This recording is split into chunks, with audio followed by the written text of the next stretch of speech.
కుంభం వారికి, కుంభం అనే కాదు ఎవరికైనా స్వప్న రూపంలో వస్తుంది, లేదా నిత్య జీవితంలో సిమ్టమ్స్ రూపంలో ఇచ్చేది ఎవరు అంటే అమ్మవారు. యాదేవి సర్వభూతేషు స్వప్న రూపేణ సంస్థిత, లజ్జారూపేణ సంస్థిత, మాతృరూపేణ సంస్థిత అని చెప్తూ ఉంటాం కదా. ఆ రకంగా ప్రకృతి అమ్మవారు కాబట్టి ప్రకృతిలో భాగం, ప్రకృతి అమ్మవారు అయినందుకు, మనం ప్రకృతిలో భాగమైనందుకు ప్రకృతిని కాపాడుకునేటువంటి తత్వం అమ్మవారిది. అంటే మనల్ని అందరినీ బిడ్డలుగా భావిస్తూ, అలాంటి మీకు స్వప్నంలో ఎక్కువగా నీటికి సంబంధించినవి ఏదైనా పాడైనట్లుగా వచ్చినా, లేదా తల్లిగారికి సంబంధించినటువంటిది ఏదైనా నెగిటివ్గా వస్తున్నా, ప్రయాణాల్లో కొన్నిసార్లు ఒక్కోసారి మనకి ఇబ్బంది కలుగుతూ ఉంటుంది. అటువంటిది ఏదైనా వచ్చినా కూడా గుర్తుపెట్టుకోవాలి. అంటే అక్కడ ఏదో సంథింగ్ గోయింగ్ రాంగ్. ఒక్కోసారి అత్తగారి విషయంలోని, లేకపోతే మీరు చేస్తున్నటువంటి ఉద్యోగంలో ఎక్కువ మనస్పర్ధలు వస్తున్నాయి. లైవ్లో నేను చెప్పేది ఇందాకంతా స్వప్న రూపంలో మనస్పర్ధలు వస్తున్నాయి, లేనట్లయితే అకారణంగా మిమ్మల్ని మార్చుతానంటున్నారు. ఉద్యోగంలో ప్రత్యేకంగా ఏదైనా ఒక ఘర్షణాత్మకమైనటువంటి స్థితిగతులు పెరుగుతున్నాయి. కొంత బలవంతంగా మీతో కొన్ని పనులు చేయించబోతున్నారు.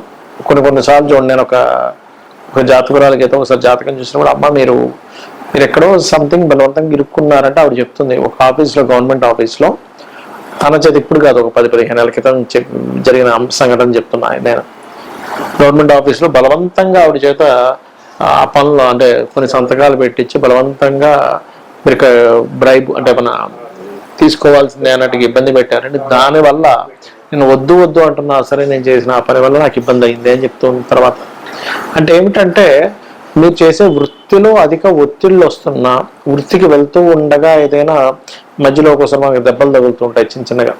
అంటే ఏదైనా మాటికి దెబ్బలు తగులుతున్నా వృత్తి మీద ఎఫెక్ట్ చూపిస్తూ ఉంటుంది. వాటర్ రిలేటెడ్ సంబంధించినటువంటి లోడ్ వస్తున్నా, లేకపోతే ఒక్కోసారి మానసిక స్ట్రెస్ ఎక్కువ పడుతున్నారు. అది నిద్రలో కావచ్చు, బయట కావచ్చు, అనవసరమైన ప్రయాణాలు ఎక్కువగా అవుతున్నాయి. అప్పుడు కూడా మీకు దీని యొక్క ప్రభావం కంప్లీట్గా సంథింగ్ రాంగ్ అవుతుంది. ఒక్కొక్కసారి మనం తినేటువంటి ఫుడ్లో కూడా మాటికి రాళ్ళు రావడం, లేకపోతే ఆ ఫుడ్ తినలేని పరిస్థితుల్లో గెలిపించి అని చెప్పి పక్కన పడేస్తూ ఉంటాం. ఇవి కూడా ఒక రకమైనటువంటి సిమ్టమ్సే. దీన్ని నిమిత్త శాస్త్రము అంటూ ఉంటారు.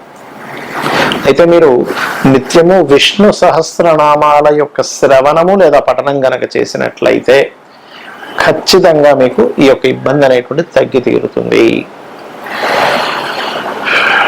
మీనము వారికి గనక చూసుకున్నట్లయితే, మీనరాశి వారికి మీకు ఎవరికైనా కానీ చూడండి, ముందుగా జరగబోయేటువంటి నెగటివ్ ఎఫెక్ట్స్ అనేవి ముందుగా మనకి సిమ్టమ్స్ ద్వారా తెలిస్తే బాగుండు, మనం జాగ్రత్త పడతాం కదా. నష్టపోము కదా, నష్టపోనట్లయితే లాభం పొందినట్టే కదా అని భావిస్తూ ఉంటారు. మరి మనకి ఇది ఎలా తెలుస్తుంది, ఏ రకంగా ఎవరు తెలియజేస్తారు అంటే, ప్రకృతి రూపంలో ఉండేటువంటి అమ్మవారు ఈ యొక్క విషయాన్ని తెలియజేస్తుంది. గుర్తుపెట్టుకోండి, యాదేవి సర్వభూతేషు, అన్ని భూతాల్లో ఉన్నటువంటి అమ్మవారు నిద్ర రూపంలో ఉంది, స్వప్న రూపంలో ఉంది, లజ్జా రూపంలో ఉంది, మాతృ రూపంలో ఉందని చెప్పుకుంటూ ఉంటాం. చాలా రకాల రూపాల్లో. ఎందుకు అంటే శివుడు దీపం అయితే వెలుగు అమ్మవారు, ప్రకృతి పురుషుడు అంటూ ఉంటాం. అంటే తన యొక్క శక్తి ప్రకృతి, అమ్మవారు శక్తి. అయితే ఇది మీ యొక్క మీనం వారికి ఏ రకంగా మీకు అది సిమ్టమ్స్ రూపంలో, స్వప్న రూపంలో ఉంటుంది అనేటువంటి అంశాలు చెప్తుంది నేనైనప్పటికీ చెప్పిస్తుంది సాక్షాత్ లలిత అమ్మవారిగా భావిస్తూ, లలితాంబిక అమ్మవారి యొక్క అనుగ్రహం మీకు పరిపూర్ణంగా కలగాలని స్ఫూర్తిగా కోరుకుంటూ, ఇక్కడ ఒకటే గుర్తుపెట్టుకోండి, మీకు ప్రస్తుతం ఏలినాడు శని కూడా నడుస్తుంది కాబట్టి శని ప్రభావం కొంత ఉండొచ్చు. అంటే కొంచెం ఆలస్యమయ్యే విషయంలో, అవ్వకపోవడం కాదు, ఆలస్యమయ్యే విషయంలో. కాకపోతే మీకు ఎప్పుడైనా కానీ గుర్తుపెట్టుకోండి, మీకు శని ఏలినాడు శని నడుస్తూ పూర్వజన్మ కర్మకారకుడుగా శని అవుతాడు. మీకు ఎప్పుడు కూడా ఒక స్వప్నం కానివ్వండి, ఒక నెగటివ్ ఎఫెక్ట్ కానివ్వండి, మనకు పూర్వజన్మ కర్మ వల్లే జరుగుతూ ఉంటుంది, కానీ మరొక మార్గం ద్వారా జరగదు, మరొక కారణం ద్వారా జరగదు. మీకు గుర్తుపెట్టుకోండి. కాబట్టి ఏంటంటే ఇక్కడ గమనించినట్లయితే ఈ యొక్క విషయంలో ప్రత్యేకంగా మీకు ఎప్పుడైనా సరే మీకు స్వప్నంలో గనక ఎక్కువగా బాగా పాడుబడ్డటువంటి గృహాలు కానివ్వండి, అంటే మీకు ఒక్కోసారి చూడండి మట్టి బాగా పాడుబడ్డటువంటివి, బాగా పాతగా అయినటువంటివి ఏవైనా స్వప్న రూపంలో వస్తున్నాయి. లేదు అంటే మరొక విషయం ఏంటంటే, ఇక్కడ ఈ యొక్క సిమ్టమ్స్ అనేవి ఒక్కొక్కసారి మనకి మహాదశను బట్టి కొంత ఉంటుంది, ఒక్కొక్కసారి మీకు ఆ గ్రహం ఏదైనా ఆ స్థానాల్లో ఉంటే, అంటే ఆరో భావంలోని లేదా వ్యయభావంలోని అష్టమ భావంలోని ఏదైనా గ్రహం పూర్తిగా పాడైతే కూడా ఆ యొక్క మహాదశ నడిచేటప్పుడు కూడా మీకు ఆ సిమ్టమ్స్ అనేటువంటివి ఆ రకంగా ఇస్తూ ఉంటాయి. అందులో ఒక్కొక్క గ్రహాన్ని కనుక మనం తీసుకున్నట్లయితే రవి మీకు స్పాయిల్ అయ్యాడు. అది మీది ఏ లగ్నమైనా కానీ, మేషం నుంచి మీనం వరకు ఎనీ లగ్న సూర్య భగవానుడు 6లో ఉండి పాడయ్యాడు అనుకోండి, అప్పుడు మీకు ఏంటంటే గవర్నమెంట్ వ్యక్తులతోని తండ్రి లేదా తండ్రి తరపు వారితో గొడవలు అవుతూ దాని సిమ్టమ్ చూపిస్తూ ఉంటుంది. అంటే చిన్న చిన్న మాట వస్తుంది అంటే మీరు అర్థం చేసుకోవాలి, ఓకే, లేదా వాళ్ళకి అప్పు ఇప్పించడం ద్వారా. లేదు, ఒక్కొక్కసారి సూర్యభగవానుడు అష్టమంలో ఉండి జరుగుతూ ఉంటుంది. అలాంటప్పుడు ఏంటంటే ఆకస్మిక సంఘటనలు, అంటే తండ్రికి ఏదో హార్ట్ స్ట్రోక్ రావడం, లేకపోతే మీకే గవర్నమెంట్ నుంచి కొన్ని ఫైన్స్ పడడం, ఇట్లాంటివి జరుగుతూ ఉంటాయి. 12లో ఉండి పాడయ్యాడు అనుకోండి, అది కూడా కొంతవరకు మీకు మీ యొక్క, అంటే మీరు గవర్నమెంట్ రిలేటెడ్ సంబంధించినవి కావచ్చు, పిల్లలకు సంబంధించినవి కావచ్చు, ఏదైనా ఖర్చుల వల్ల సంతానానికి ఖర్చులు సంబంధించిన విషయంలో ఏదో ఇబ్బంది రాబోతుంది అంటే దానికి సంబంధించిన మీకు ముందుగానే కొంచెం ఈ స్వప్న రూపంలో చూపిస్తూ ఉంటుంది హింట్. ఆ రకంగా 6లో కానీ 8లో కానీ 12వ భావంలో కానీ ఉండేటువంటి గ్రహాలు ఆ విషయంలో ఖర్చుల్ని, ఆ విషయంలో ఇబ్బందుల్ని, ఆ యొక్క విషయంలో గొడవల్ని ఇస్తూ ఉంటుంది. చంద్రుడు అనుకోండి, మీకు మనసు, మీకు చంద్రమహర్దశ నడుస్తుంది, చంద్రుడు 6, 8, 12 స్థానాల్లో ఉన్నాడు, పాడై ఉన్నాడు. 6, 8, 12 స్థానాల్లో ప్రతిసారి ఇబ్బంది ఉండాలని రూల్ లేదు. ఇప్పుడు అదే కుంభలగ్నం ఉందనుకోండి, 6వ అధిపతి చంద్రుడు, ఆయన 8లో ఉన్న 6లో ఉన్న విపరీత రాజయోగాన్ని ఇస్తాడు. ఇక్కడ మనం ఎగ్జంప్షన్ ఏమిటి అంటే విపరీత రాజయోగాన్ని ఎగ్జంప్షన్ చేయండి. విపరీత రాజయోగం కాకుండా మీరు ఎప్పుడైతే ఈ 6, 8, 12 స్థానాల్లో ఉండే గ్రహం పాడైనట్లయితే, అది చంద్రుడు అయినట్లయితే, ముందు మీకు అది మనసు మీద చూపిస్తుంది ఎఫెక్ట్ అనేటువంటిది. అంటే మానసికమైనటువంటి స్ట్రెస్ని, మనసు మీద దాని యొక్క ప్రభావం అనేటువంటిది చూపిస్తూ ఉంటుంది, గుర్తుపెట్టుకోండి. ఇక అదే విధంగా చంద్రుడు తర్వాత కుజుడు మీకు 6, 8, 12 స్థానాల్లో కుజుడు నీచభంగ రాజయోగం, విపరీత రాజయోగాలు కాకుండా స్పాయిల్ అయినట్లయితే, అది మీకు ఇచ్చేటువంటి ఆ మహాదశ అంతర్దశల్లో మీకు ముందుగా చిన్న చిన్న గొడవలు మీ లైఫ్లో జరుగుతూ ఉంటాయి. అది వాహనం మీద వెళ్ళేటప్పుడు వెనక నుంచి ఎవడో వస్తాడు, నువ్వు ఎలా నడుపుతున్నావు అంటాడు, లేకపోతే ఏదో ఒకటి భూమి కొనడానికి వెళ్ళాం, లేకపోతే ఇంట్లో వాళ్ళతో చిన్న చిన్న విషయాలనే పెద్ద గొడవలు అవ్వడం జరుగుతూ ఉన్నాయంటే మీకు నడుస్తున్న కుజమహర్దశ సంథింగ్ గోయింగ్ రాంగ్ అని మీరు అర్థం చేసుకోవాలి.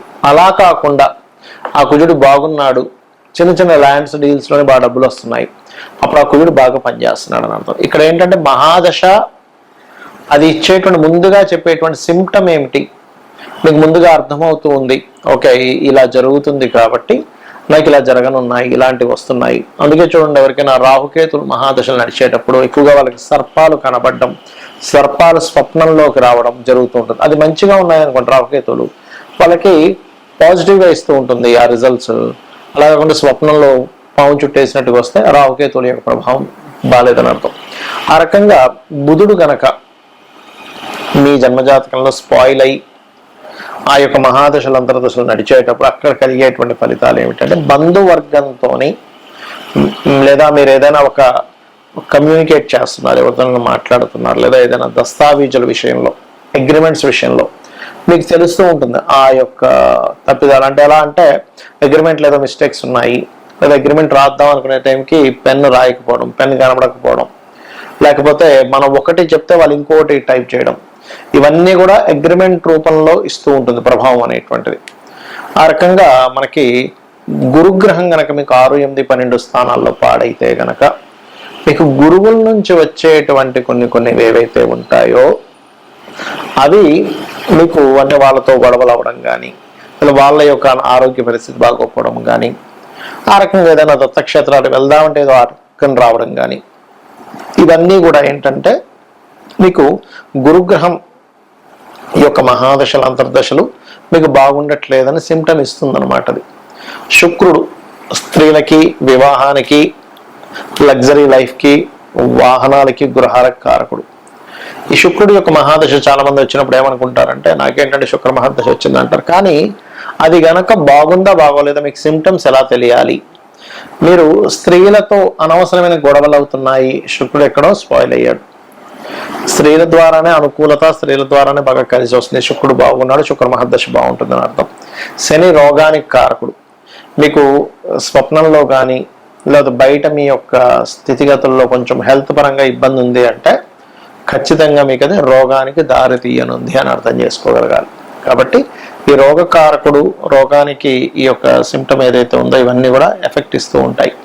కాబట్టి ఈ గ్రహాలు ఏవైతే ఉన్నాయో మనకి కుంభం నుంచి మన మేషం నుంచి మీనం వరకు మీకు నడుస్తున్న మహాదశలు, మీకు శుక్ర సంబంధించినటువంటి ఏవైనా, ఇప్పుడు చూడండి ఇందాక మనం అనుకున్నాం శుక్రుడు కనుక బాగోపోతే స్త్రీలతో అని, అది ముఖ్యంగా వివాహ సమయంలో అబ్జర్వ్ చేయాలి. అది అంటే వివాహం అనుకుంటున్నాము కానీ ఎప్పుడు ఏదో ఒక శుభకార్యాలకు సంబంధించినటువంటి విషయాలకు వెళ్తుంటే ఎక్కడో ఆటంకం కలుగుతుంది అంటే మీరు అక్కడ ఆ శుభకార్యం చేయించుకోవాలనుకునే విషయంలో ఏదో దోషం ఉంది అని మీరు అర్థం చేసుకోవాలి. అయితే ఎన్ని దోషాలున్నా ఏమున్నా కానీ మీరు గనక నిత్యము లలితా సహస్రనామాలను గనక శ్రవణము లేదా పఠనం చేసినట్లయితే 100% బాగుంటుంది. శ్రీమాత్రే నమః.